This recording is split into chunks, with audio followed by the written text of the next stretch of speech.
Assalamualaikum warahmatullahi wabarakatuh. Sebelumnya, perkenalkan, nama saya Luciana, NIM A1C2 21089 dari kelas R002. Di sini saya akan membuat video pembelajaran mata kuliah Psikologi Pembelajaran Matematika. Materi yang akan saya bahas adalah menjelaskan ide skema. Baiklah, langsung saja. Yang pertama adalah pengertian dan fungsi skema. Pengertian skema itu sendiri adalah istilah pokok dari psikologi umum dari suatu konsep yang tersusun secara terstruktur, serta memiliki fungsi dan makna. Nah, pada dasarnya setiap konsep merupakan turunan dari konsep-konsep yang lain, sehingga akan membentuk konsep baru yang pada akhirnya akan menimbulkan rangkaian-rangkaian konsep. Tetapi, pada setiap tingkat bisa dipilih penggolongan-penggolongan yang berlainan dan membentuk suatu makna dan fungsi yang berbeda-beda. Kemudian contoh, apabila kita ingin menanamkan konsep persegi panjang pada anak-anak dengan menggunakan pengalaman empiris, yaitu dengan menunjukkan papan tulis di kelas dan menyebutkan ciri-cirinya, atau contoh-contoh lain selain papan tulis, misalnya bidang pada meja belajar dan memberikannya konsep tentang persegi panjang. Untuk mengetes tingkat pemahaman, maka kita bisa menunjukkan gambar selain persegi panjang, misalnya gambar segitiga. Kegiatan panca indera ini tidak hanya digunakan untuk pemahaman terhadap konsep-konsep biasa, tetapi juga digunakan untuk pemahaman konsep-konsep yang lebih sederhana dan abstrak. Skema memiliki beberapa ciri yang memastikan fleksibilitas penggunaannya. Yang pertama adalah sebuah skema dapat memiliki skema lain di dalamnya.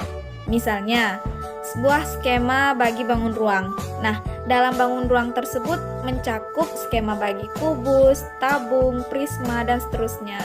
Itulah mengapa skema dapat memiliki skema lain di dalamnya. Yang kedua adalah skema memandu fakta-fakta umum menonjol yang dapat cukup beragam dari satu contoh khusus ke contoh lain. Misalnya, skema bagi barisan bilangan mencakup fakta umum bahwa sebuah barisan bilangan membentuk pola tertentu. Nah, hal itu mencakup pula pada barisan geometri yang memiliki rasio tetap dalam membentuk pola tertentu, dan juga barisan aritmetika yang memiliki selisih tetap dalam membentuk pola tertentu. Yang ketiga adalah skema-skema bisa beragam sesuai tingkat abstraksinya. Misalnya, skema mengenai peluang suatu kejadian jauh lebih abstrak daripada skema sebuah buku. Skema mempunyai dua fungsi utama, yaitu yang pertama adalah menggabungkan pengetahuan yang ada. Yang kedua adalah sebagai alat pikiran untuk mendapatkan pengetahuan yang baru. Contoh, dari skema perkalian bisa diperoleh skema perpangkatan. Nah, ketika kita mengenali sesuatu sebagai contoh dari sebuah konsep, maka kita akan menyadarinya ada dua tingkatan dari penggabungan dua skema, yaitu sebagai dirinya sendiri. Contohnya, misalnya pada konsep persegi, di mana persegi itu memiliki 4 sisi yang sama panjang, memiliki 4 sudut siku-siku, dan luas persegi sama dengan sisi dikali sisi. Nah, itu adalah sebagai dirinya sendiri. Kemudian yang kedua adalah sebagai anggota dari golongannya. Contohnya, nah persegi tadi adalah bagian dari contoh bangun datar. Nah, sama halnya seperti segitiga, persegi panjang, trapesium, jajar genjang, dan lainnya. Selanjutnya, saya akan menjelaskan tentang skema sebagai alat untuk belajar lebih lanjut. Nah, skema yang sudah ada merupakan sesuatu yang penting untuk memperoleh pengetahuan selanjutnya. Misalnya, jika kita ingin menjadi guru matematika, maka kita membutuhkan pengetahuan dalam bidang pendidikan, terutama psikologi pendidikan, teori belajar mengajar, dan yang terpenting pengetahuan tentang matematika. Skema yang ada merupakan pengetahuan yang lebih tinggi, tergantung pada skema-skema dasar tentang membaca, menulis, dan berbicara. Baik, selanjutnya adalah kegunaan skema dalam pembelajaran matematika. Jika skema lama tidak sesuai dengan skema baru, maka skema lama tidak akan menyerap skema baru tersebut. Karena perkembangan matematika sangat pesat, maka guru harus menyiapkan siswa agar dapat menyesuaikan diri dengan perkembangan matematika tersebut. Tugas guru diantaranya adalah, yang pertama adalah membangun fondasi yang kuat dan terstruktur tentang ide-ide matematika dasar. Yang kedua adalah membimbing siswa menemukan ide-ide baru. Yang ketiga adalah mengajarkan siswa untuk selalu menyesuaikan skema lama dengan skema baru. Nah, berikut contoh penggunaan skema dalam pembelajaran matematika, yaitu menyelesaikan operasi hitung penjumlahan pada pecahan 5/6 ditambah 3/4 sama dengan. Nah, sebelum guru memberi petunjuk cara pengerjaan operasi hitung penjumlahan bilangan pecahan tersebut, siswa dengan skema lama, yaitu pengetahuannya tentang penjumlahan pada bilangan bulat, akan menyelesaikan operasi hitung tersebut dengan cara menjumlahkan pembilang dengan pembilang dan menjumlahkan penyebut dengan penyebut. Misalnya, 5/6 ditambah 3/4 sama dengan 5 ditambah 3 per 6 ditambah 4 sama dengan 8/10. Tentu penyelesaian tersebut adalah salah. Jika diselesaikan dengan skema yang kurang tepat, maka hanya dapat disimpan dalam memori jangka pendek. Dalam hal ini, guru sangat berperan dalam membimbing siswa untuk menemukan ide-ide baru, sehingga akan terbentuk konsep baru, cara menyelesaikan penjumlahan pada pecahan tersebut, yaitu dengan menyamakan penyebut dengan cara mengalihkan kedua penyebut dalam pecahan tersebut. Seperti 5/6 ditambah 3/4. Nah, 5 dikali 4 sama dengan 20, 3 dikali 6 sama dengan 18, per, kemudian penyebutnya dikalikan yaitu 6 dikali 4 sama dengan 24. 20 ditambah 18 sama dengan 38 per 24.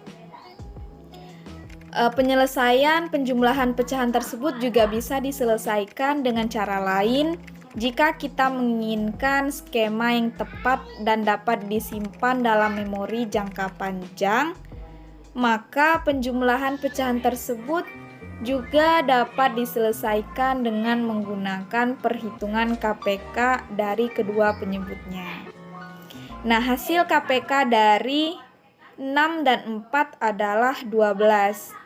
Kemudian penyebut tersebut kita kalikan dengan penyebut yang tadi, yaitu 12 dibagi dengan 6, kemudian dikali dengan 5. 12 dibagi 6 sama dengan 2, 2 dikali 5 sama dengan 10. Kemudian 12 dibagi dengan 4 sama dengan 3, 3 kali 3 sama dengan 9. Kemudian ditambahkan 10 ditambah 9 sama dengan 19 per 12. Selanjutnya adalah kelebihan dan kekurangan dalam belajar menggunakan skema. Yang pertama adalah kelebihan belajar menggunakan skema. Nah, perhatikan skema berikut.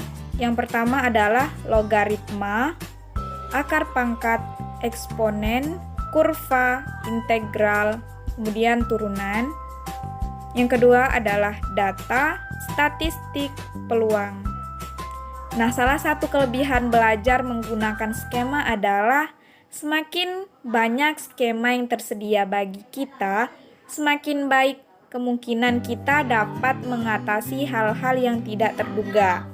Atau semakin banyak skema yang kita buat, semakin banyak juga temuan hubungan antara materi yang ada, seperti skema yang ada di atas tadi. Belajar skematik memberi keuntungan daripada belajar hafalan. Keuntungan tersebut antara lain, yang pertama adalah belajar lebih bermakna, yang kedua belajar lebih efisien, yang ketiga belajar menyiapkan sebuah akal pikiran untuk menerapkan pendekatan yang sama pada tugas belajar di kemudian hari. Kemudian adalah kekurangan dari skema, yaitu yang pertama, membutuhkan waktu yang lama jika tugas yang diberikan terlalu jauh. Misalnya, aturan untuk memecahkan persamaan sederhana atau menggunakan aturan logaritma dapat diingat dengan cepat untuk mencapai pemahaman. Jadi, belajar fakta dengan cepat dapat dilakukan dengan mengingat aturan-aturan. Apabila hal ini dilakukan terus-menerus menyebabkan beban lebih banyak, dengan menggunakan skema dapat mengurangi beban tersebut. Selain itu, skema mampu menyumbang sebagian besar ide dalam matematika. Kemudian kekurangan yang kedua adalah jangkauan materi yang terlalu luas. Pengalaman baru akan mempengaruhi skema yang telah ada. Apabila skema yang ada diserang dengan jumlah yang besar, maka akan mudah dilupakan. Jika skema yang baru tidak sesuai dengan skema yang lama, maka diperlukan perubahan dari terhadap susunan skema. Ada dua cara agar skema baru dapat diserap oleh skema lama. Cara yang pertama adalah dengan proses asimilasi, yaitu proses penyerapan skema baru yang skema baru tersebut telah sesuai atau cocok dengan skema lama. Cara kedua adalah akomodasi, yaitu proses merubah skema lama yang dimiliki oleh individu karena skema lama tidak sesuai dengan informasi yang baru. Baik, mungkin hanya itu yang dapat saya jelaskan. Nah, dari yang saya jelaskan tadi dapat saya tarik kesimpulan. Siswa diharapkan memiliki kecakapan hidup, mampu memiliki keterampilan dalam menyelesaikan setiap permasalahan, kemampuan untuk merelasikan gagasan dari pengalaman-pengalaman sebelumnya, sehingga membentuk gagasan baru, menentukan keberhasilan dalam menyelesaikan masalah. Siswa perlu meningkatkan kemampuan membentuk dan mengubah skema, membentuk skema baru dari suatu pengalaman baru, menambahkan atribut baru dalam skema lamanya. Selain itu, siswa diharapkan mampu melengkapi dan memperluas skema yang telah dipunyainya dalam berhadapan dengan pengalaman, persoalan, dan juga pemikiran yang baru. Oleh karena itu, proses pembelajaran perlu menekankan pada pemahaman gagasan dari skema. Sekian, terima kasih. Saya akhiri. Wassalamualaikum warahmatullahi wabarakatuh.